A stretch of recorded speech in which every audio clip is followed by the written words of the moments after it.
Hi guys, this is Miriam at High Life Auto. I am out doing a video test drive on a 2000 Ford Explorer. If you've never been on my video test drive before, the way it works is I drive the vehicle on video and I tell you what I see, hear, think, smell, and feel to give you the best indication of being in the driver's seat without actually being in the driver's seat. I'm not a mechanic and this is not meant to be a 182-point inspection. Rather, this is meant to be a sneak peek into how the vehicle drives and any potential issues I notice as we're going along. So we'll take a look around the vehicle, we'll take a look under the hood, and then we'll go for a drive. All right. And this one, Matt likes these cars. He always buys them just because they're older. They're nothing special, but they last longer than a lot of cars. They're just, before cars got newer, they were easier to fix, that kind of thing. So here's this one. Obviously, you can see the front bumper's missing. You'll see it better from the front. We got some rust on the rockers. I'm kind of up on a hill, so it's kind of a weird angle. But other than that rust on the rockers, it's pretty decent on this side. These front tires are probably about 40%. It's kind of a tight tread, so it's hard to get my fingers in there. These back tires are better than that. Probably 50% would be my guess. Here's the back. It's the leather. It's a little bit dirty. It's only got the 2 rows, so it's got the storage in the back.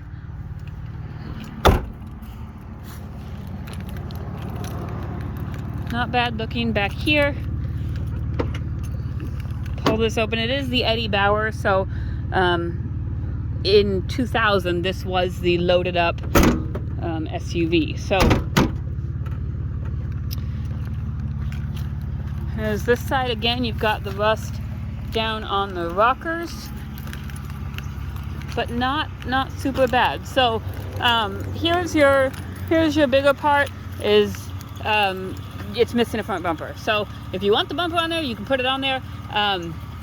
My guess honestly is that somebody had a kind of like a beefed up bumper on there, and then when they traded it in, they took the bumper off because they didn't want to trade it in with it. So you can put a beefed up bumper on there, or you can put just a regular Ford bumper on there.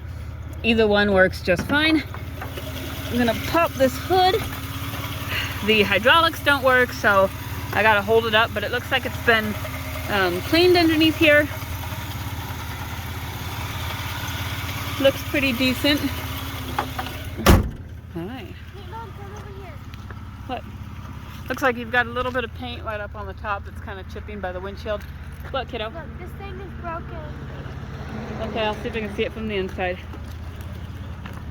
All right, and we'll go inside and take a look at what we've got. This is broken right here. Okay, the oh Jesus handle is broken right there. Probably just needs a screw is all it needs.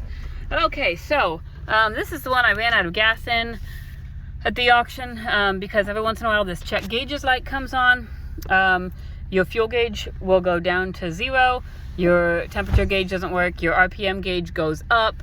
It appears that those gauges over there work just fine. I think your speedometer works just fine. We'll kind of check that out. So I would imagine a new cluster would fix it for sure. But I think it works intermittently.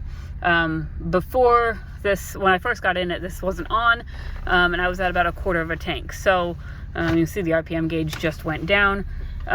So it just kind of depends on where we are at. We probably put in probably 3 gallons of fuel up at the auction, so it's probably got a good 30 miles on it. So miles on the car are 213. I'm going to reset my trip meter so I know where my fuel is. 213,796 are the miles on the car. Let's play with I do not, oh wait, there it goes. Radio works. It doesn't look like you have any lights though. Oh wait, no, that's so these lights are not on is what it is. This down here is your climate control. We will turn that on and see what that does.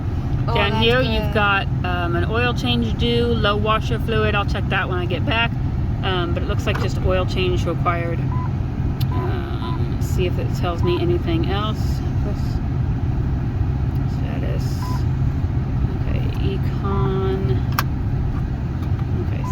check. Okay. Oil change required. Oil life left 0. Oil level okay. Voltage level okay. Engine temp okay. Low washer fluid. Okay, so there's your oil check. Although it says 125 miles to empty. So it would be kind of cool if press 2 resets to clear. That would be kind of cool if that worked, even though sometimes your gauges don't work. So we'll kind of keep an eye on that and see what happens. But there's a ABS light on the dash, but there are no check engine lights or anything like that. And I verified that on here. It says there's no DTCs in this ECU. So that's kind of cool.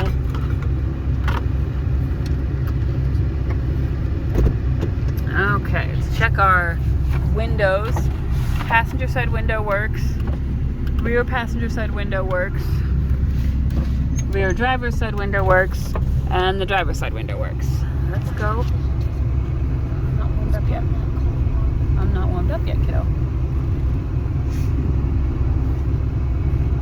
Brakes are really good. I can feel them just stopping on here. Journey, is there anything fun in the glove box? I already looked. It's just like old nails. Oh, just bolts and stuff? Okay.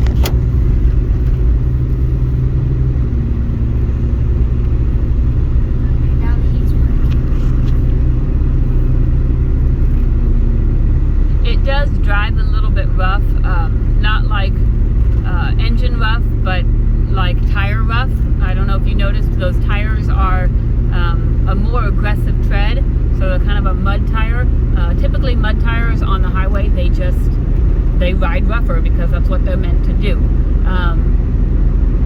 So they're a little bit louder on the road. It rides a little bit rougher, but this is not a Cadillac. It's, you know, just it's meant to be a rough and tumble vehicle.